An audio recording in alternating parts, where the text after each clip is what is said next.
2026ஆம் ஆண்டு ஆடி அமாவாசை ஆகஸ்ட் 12ஆம் தேதி புதன்கிழமை ஆடி 27 அன்று வருகிறது.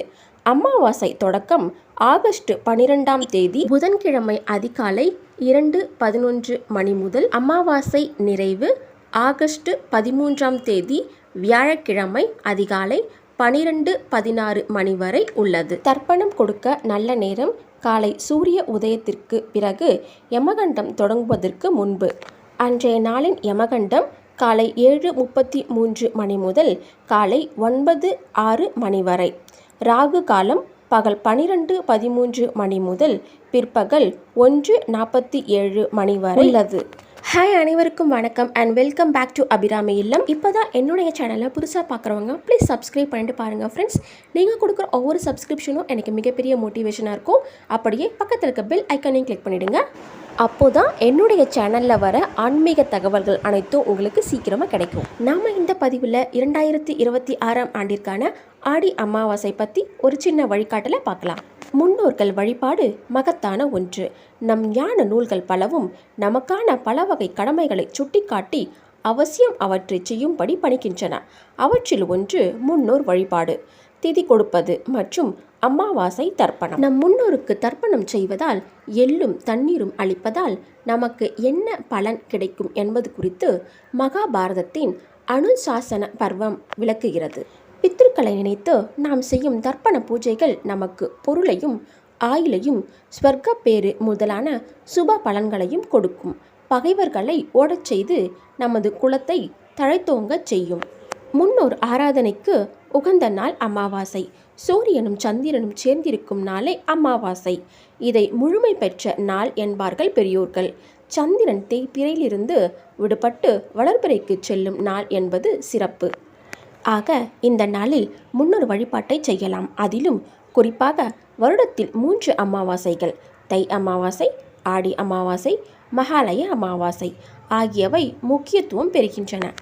தேவகணங்களுக்கு அதிக பிராதானியம் உள்ள நாட்களாக உத்தராயண காலமும் பித்ருக்களுக்கு அதிக பிராதானியம் உள்ள நாட்களாக தட்சிணாயனமும் திகழும் என்று சாஸ்திரங்கள் கூறுகின்றன. இவற்றில் தட்சிணாயன புண்ணிய காலத்தில் வருவது ஆடி அமாவாசை. ஆடி அமாவாசை நாளில் பித்ருக்களுக்கு எள்ளும் தண்ணீரும் கொடுத்து தர்ப்பணம் செய்ய வேண்டும். தர்ப்பையும் முக்கியத்துவம் பெறும். பூமியில் பல வகை புற்கள் முளைத்து வந்தாலும் தர்ப்பைக்கு தனி சிறப்புண்டு. விசேஷ குணம் நிரம்பிய தர்ப்பை ஆகாயத்தில் தோன்றியதாக ஒரு நம்பிக்கை உண்டு. இதன் ஒரு முனையில் பிரம்மனும் மறுமுனையில் சிவனாரும் நடுவில் பெருமாளும் வாசம் செய்வதாக நம்பிக்கை. தர்ப்பையை திருப்புல், தெய்வப்புல், அமிர்த வீரியம் ஆகிய பெயர்கள் உள்ளன. மனித முயற்சியால் அதிகமில்லாமல் சுயம்புவாக தோன்றும் தர்ப்பை நிலத்தில் வாடிவிடாத நீரில் அழுகிவிடாத தன்மையுடையது.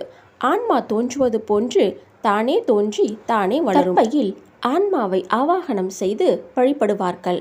அதிக உஷ்ணத்தன்மை கொண்ட தர்ப்பை அமாவாசை மற்றும் கிரகண காலங்களில் அதிக வீரியத்துடன் திகழும் என்பதால் தர்ப்பை புல்லை மட்டுமே பயன்படுத்துவார்கள்.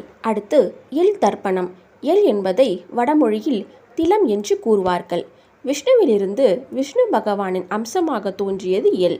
திலம் என்று சொல்லப்படும் எல்லை தானமாக கொடுத்தாலே சகல பாவங்களும் நீங்கிவிடுமாம். தர்ப்பணம் செய்யும் முறை. தர்ப்பணம் செய்ய மொத்தம் 16 தர்பைகளை பயன்படுத்த வேண்டும். அவற்றில் 8 தர்பைகளை கொண்டு செவ்வக வடிவில் கட்டம் அமைக்க வேண்டும். பிறகு 5 தர்பைகளை கூற்றமாக செய்து கொள்ள வேண்டும். நடுவில் முடிச்சுடன் கூடியது.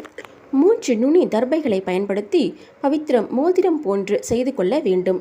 இவை போக இன்னும் 2 குட்டையான தர்பைகளை கையில் இடுக்கிக் கொண்டு பவித்திரத்தை அணிந்து கொண்டு தர்ப்பணத்துக்கு தயாராக வேண்டும். இவை தவிர காலுக்கு கீழே ஆசனம் என்ற பெயருக்கு உதிரி தர்பைகளை போட்டுக்கொள்வது விதி. அடுத்து ஆடி அமாவாசை, தை அமாவாசை, மகாலய அமாவாசை முதலான காலங்களில் பெரும்பாலும் சூரியன் உதிக்கும் கிழக்கு திசை நோக்கி அமர்ந்து தர்ப்பணம் செய்வதே வழக்கம்.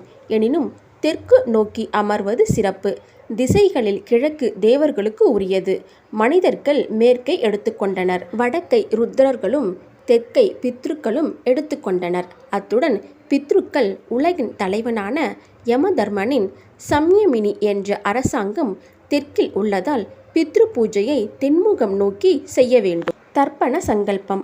அமாவாசை நாளின் வாரம், கிழமை, நட்சத்திரம் சொல்லி கலசத்தில் உள்ள நீரில் கங்கை, யமுனை, கோதாவரி, சரஸ்வதி, நர்மதை, சிந்து, காவிரி, தாமிரபரணி ஆகிய புண்ணிய நதிகள் எல்லாம் எழுந்தருளும்படி வேண்டிக்கொள்ள வேண்டும். பிறகு தர்ப்பணத்திற்குரிய சங்கல்பம் செய்ய வேண்டும். மந்திரங்கள் தெரிந்தவர்கள் சங்கல்ப மந்திரங்களை சொல்லி செய்யலாம். தெரியாதவர்கள் ஆடி அமாவாசைக்கான மந்திரமான ஓம் பூமி விடும் பரதகண்டம் மேருவின் தென்பால் தேவரும் விரும்பும் புண்ணிய நாட்டில் பொலிவுறு எந்தன் வீட்டில் பித்ருக்கள் தெய்வங்கள் எழுந்து ஆஷாட மாசத்து பூச விண்மீன் நிலவும் நாளில் தர்ப்பணம் செய்வதை ஏற்க குறிக்கோள் பகிர்ந்திட்டேன் என்று கூறி சங்கல்பிக்க வேண்டும். பிறகு தர்ப்பணம் கொடுப்பதற்கான அறிவியல் காரணம். ஒரு குழந்தையின் பிறப்பிற்கு மூல காரணமாக அமைவது ஆணிடம் இருந்து வெளிப்படும் விந்து. இந்த விந்துவில் மொத்தம் 84 அம்சங்கள் இருப்பதாக சொல்லப்படுகிறது. இதில் 21 வகை அம்சங்கள் அக்குழந்தையின் அப்பாவிடம் இருந்தும், 15 அம்சங்கள் தாத்தாவிடம் இருந்தும், 10 அம்சங்கள் 3ஆம் தலைமுறையான கொள்ளு தாத்தா இடம் இருந்தும் பெறப்படுகிறது. மீதமுள்ளவற்றில் 6 அம்சங்கள் 4ஆம் தலைமுறையிடம் இருந்தும், 3 அம்சங்கள் 5ஆம் தலைமுறையிடம் இருந்தும், 1 அம்சம் 6ஆம் தலைமுறையிடம் இருந்தும் பெறப்படுகிறது. மொத்தமாக 6 தலைமுறையினரும் இருந்து 54 அம்சங்கள் விந்துவிற்கு கிடைக்கிறது. 6 தலைமுறையினரிடம் இருந்து அம்சங்களை பெற்றாலும் முதல் 3 தலைமுறையினரிடம் இருந்தே அதிகப்படியான அம்சங்களை பெறுவதாலேயே திவசம் திதி கொடுக்கும்போது 3 தலைமுறையினரின் பெயர்களை கண்டிப்பாக சொல்லி கொடுக்க வேண்டும் என்கிறார்கள் ஆன்மீக பெரியவர். தவிர்க்க வேண்டிய காய்கள்.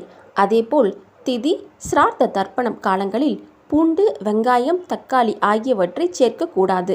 பாகற்காய் 100 வகை காய்களுக்கும், பிரண்டை 300 வகை காய்களுக்கும், பலாக்காய் 600 வகை காய்களுக்கும் சமம் என்பார்கள். ஆக இந்த 3 காய்களையும் அன்றைய சமையலில் சேர்த்து கொள்ளலாம். வாழைக்காயையும் சேர்ப்பது அவசியம்.